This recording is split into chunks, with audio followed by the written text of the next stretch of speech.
नमस्तस्यै नमस्तस्यै नमस्तस्यै नमो नमः। या देवी सर्वभूतेषु बुद्धिरूपेण संस्कृता नमस्तस्यै नमस्तस्यै नमस्तस्यै नमो नमः। या देवी सर्वभूतेषु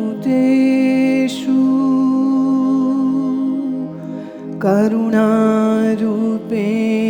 संस्कृता नमस्तस्यै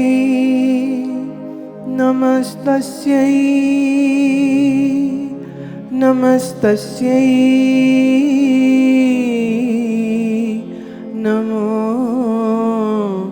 नमः।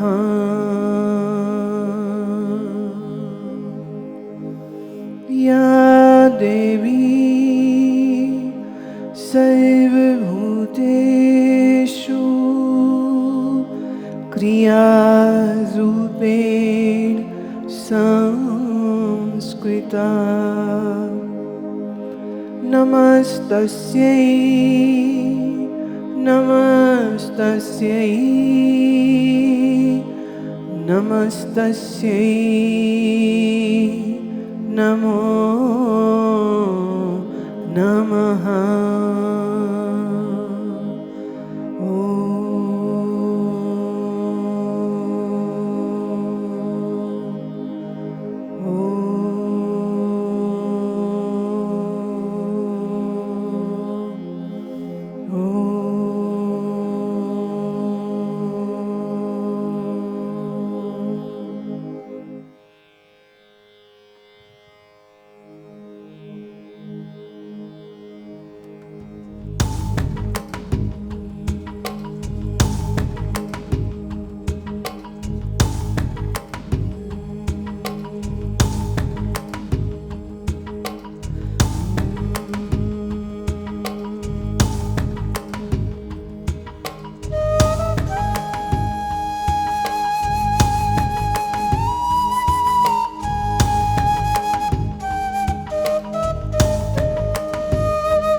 अहं देवी अहं सत्या अहं सुन्दरा अहं पूर्णा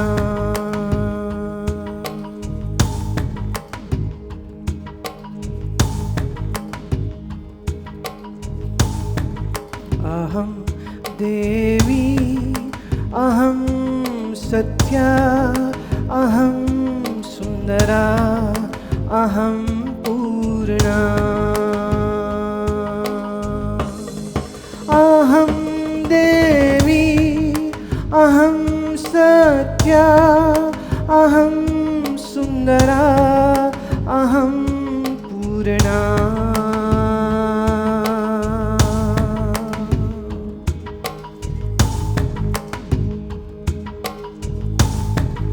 अहं देवी अहं सत्या अहं सुन्दरा अहं पूर्णा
शाश्वता अहम् आनन्दा अहं मुक्ता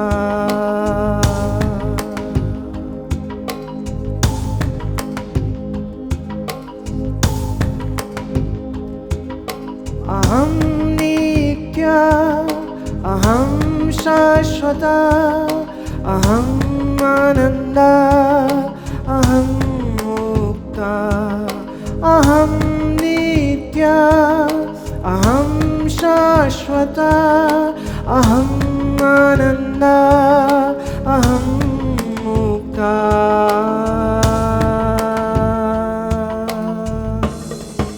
अहं देवी अहं सत्या अहं सुन्दरा अहं पूर्णा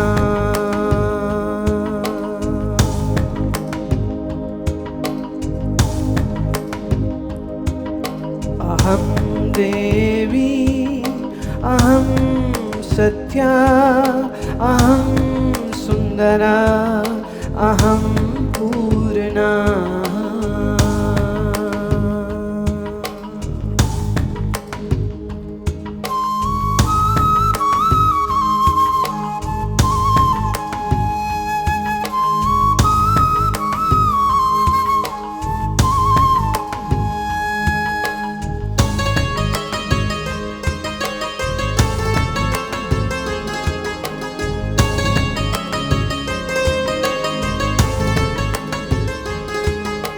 अहं शान्ता अहं मङ्गला चैतन्या चिदानन्दा चिदानन्दा चिदानन्दा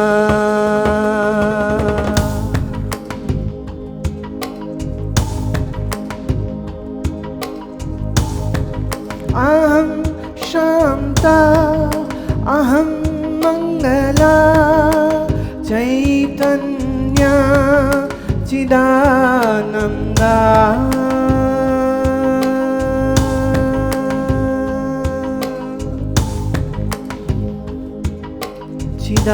चिदानन्दा अहं देवी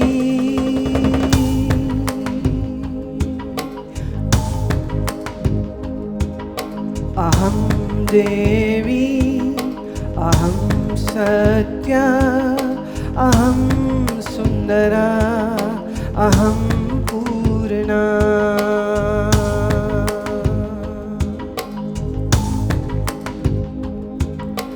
अहं देवी अहं सत्या अहं सुन्दरा अहं पूर्णा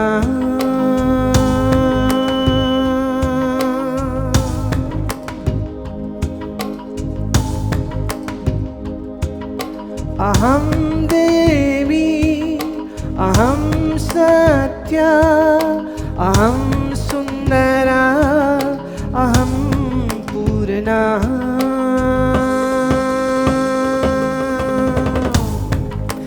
अहं देवी अहं सत्या अहं सुन्दरा अहं पूर्णा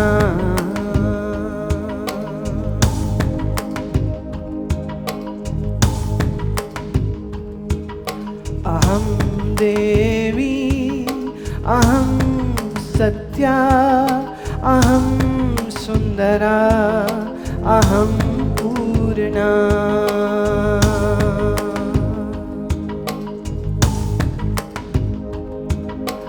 अहं देवी अहं सत्या अहं सुन्दरा अहं पूर्णा अहं देवी अहं सत्या अहं सुन्दरा अहं पूर्णा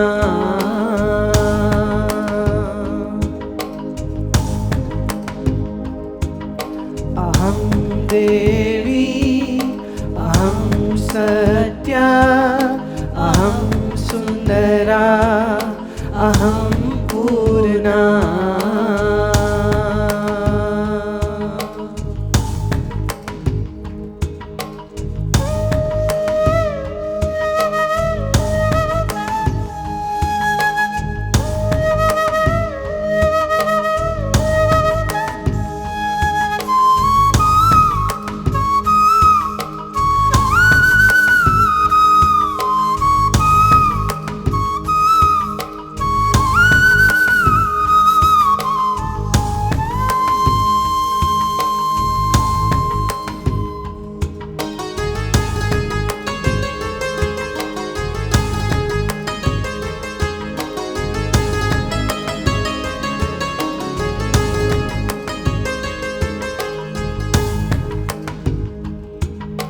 अहं नित्या अहं शाश्वता अहम् आनन्दा अहं मुक्ता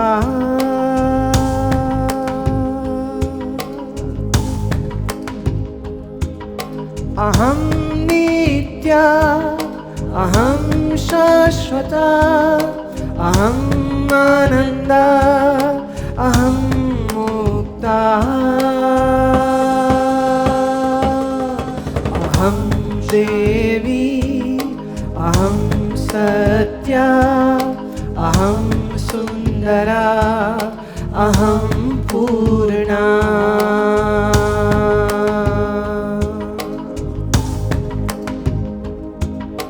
अहं देवी अहं सत्या अहं सुन्दरा अहं पूर्णा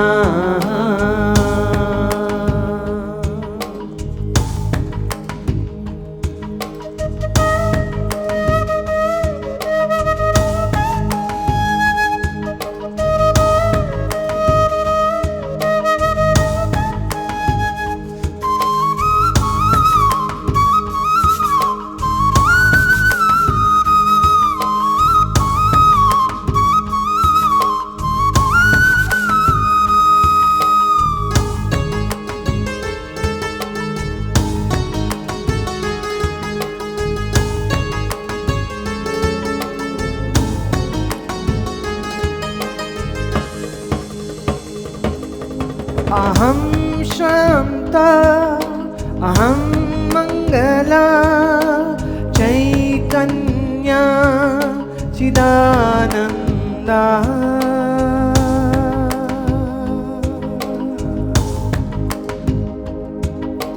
अहं शान्ता अहं मङ्गला चैतन्या चिदानन्दा अहं देवी अहं सत्या अहं सुन्दरा अहं पूर्णा अहं देवी अहं सत्या अहं सुन्दरा अहं पूर्णा अहं देवी अहं सत्या अहं सुन्दरा अहं पूर्णा अहं देवी अहं सत्या अहं सुन्दरा अहं पूर्णा अहं देवी अहं सत्या अहं सुन्दरा अहं पूर्णा अहं देवी अहं सत्या अहं सुन्दरा अहं पूर्णा अहं देवी अहं सत्या अहं सुन्दरा अहं पूर्णा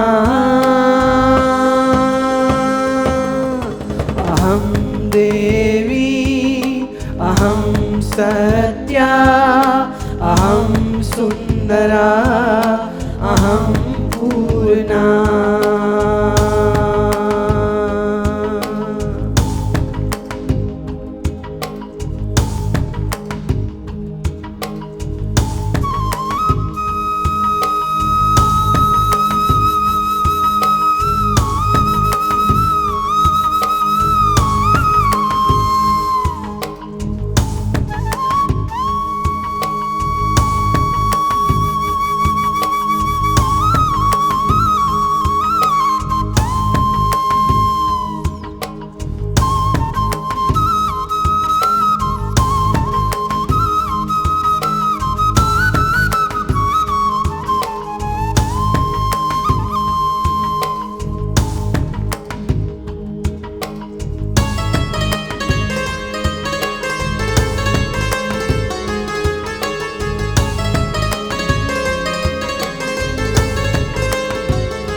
अहं शान्ता अहं मङ्गला चैतन्या चिदानन्दा। अहं शान्ता अहं मङ्गला चैतन्या चिदानन्दा। अहं शान्ता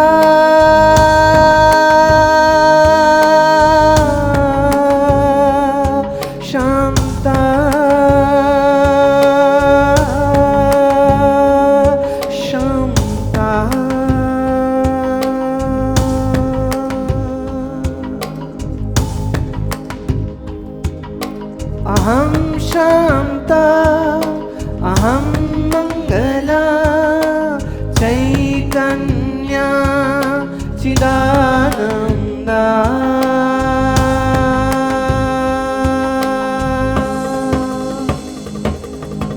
अहं देवी अहं सत्या अहं सुन्दरा अहं पूर्णा।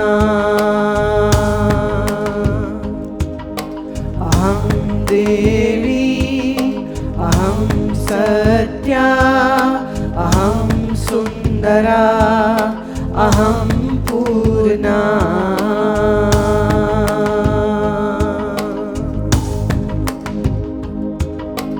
अहं देवी अहं सत्या अहं सुन्दरा अहं पूर्णा।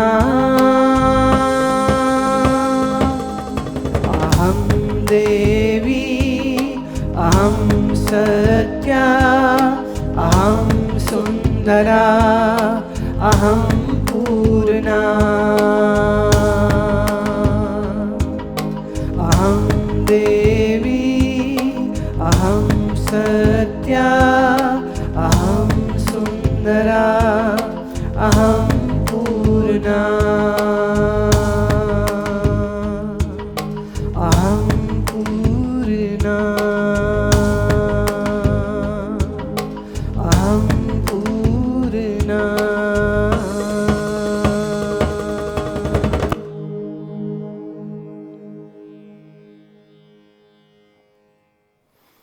शरीर के तल पर, मन के तल पर, बुद्धि के तल पर प्रकृति कार्य करती है और इस प्रकृति ने हर अपनी प्रोजेक्शन, अपनी हर कार्य में स्वयं को स्थापित भी करके रखा है।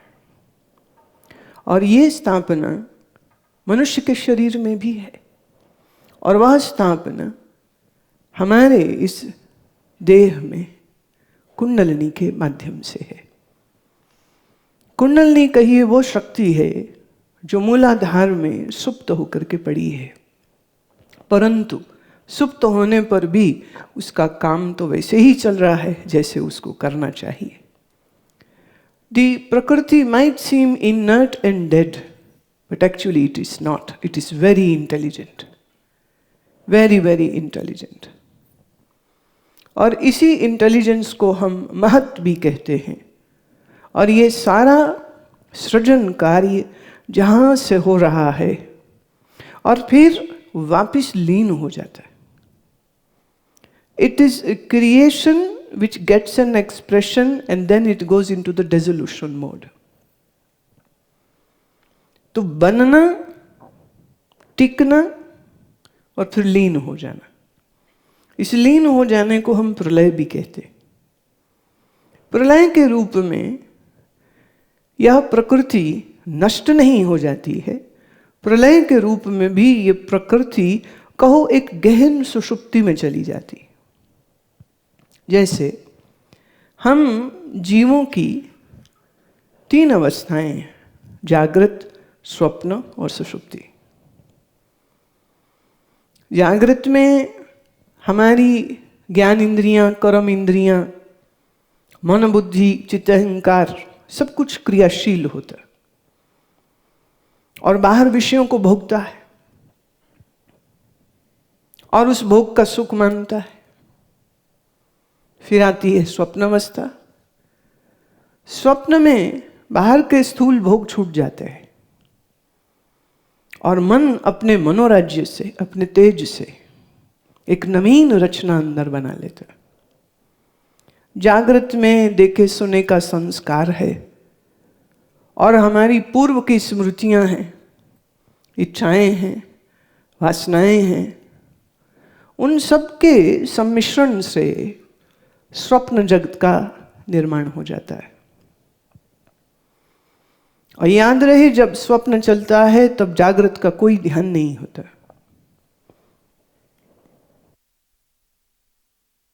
हम कह सकते हैं कि उतने समय के लिए जागृत का अंत हो जाता है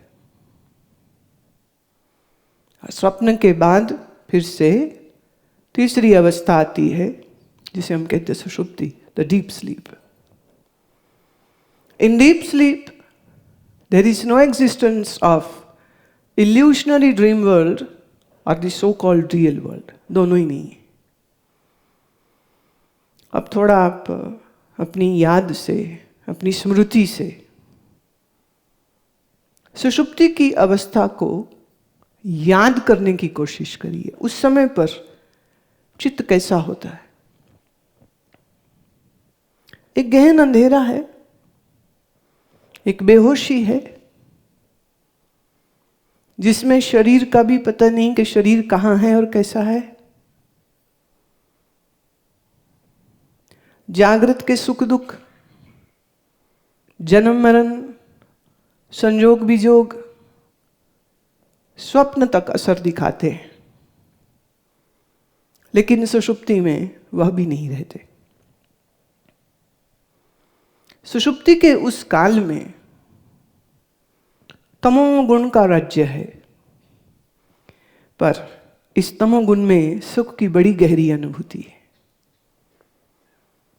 ऐसे जैसे हम जागृत, स्वप्न, सुषुप्ति को अनुभव करते हैं, ऐसे ही इस पूरी सृष्टि में जागृत, स्वप्न और सुषुप्ति हो रही है।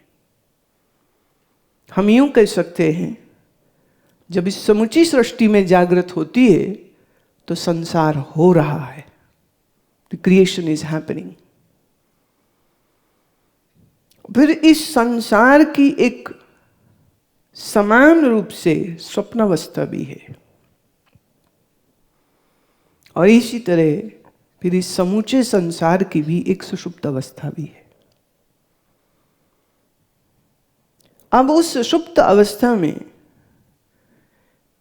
जब सृष्टि होती है सूक्ष्म रूप से, तब वो क्रियमान नहीं होती, तब वो अक्रिय होती है। पर अक्रिय होने का मतलब ये नहीं कि वो नष्ट हो जाती। उसके अंदर पुंसवन का, प्रोडक्टिविटी का जो स्ट्रेंथ है, जो शक्ति, वो पूरी बनी रहती।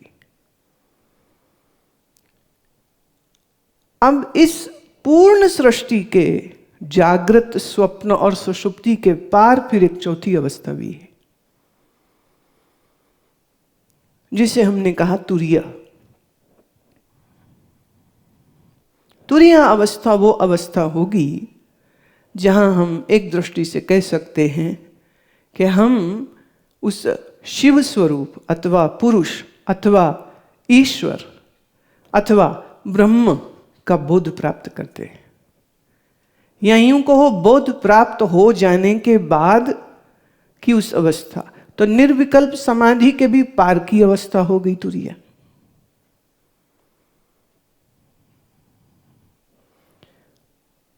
यूं समझो जैसे तुम्हारी सुषुप्ति होती है, लिमिटेड टू यू। आपके घर में बच्चे, पति, वो सब जाग रहे हैं, उनकी जागृत चल रही है, पर अगर तुम सो रही हो तो तुम्हारी सुषुप्ति है।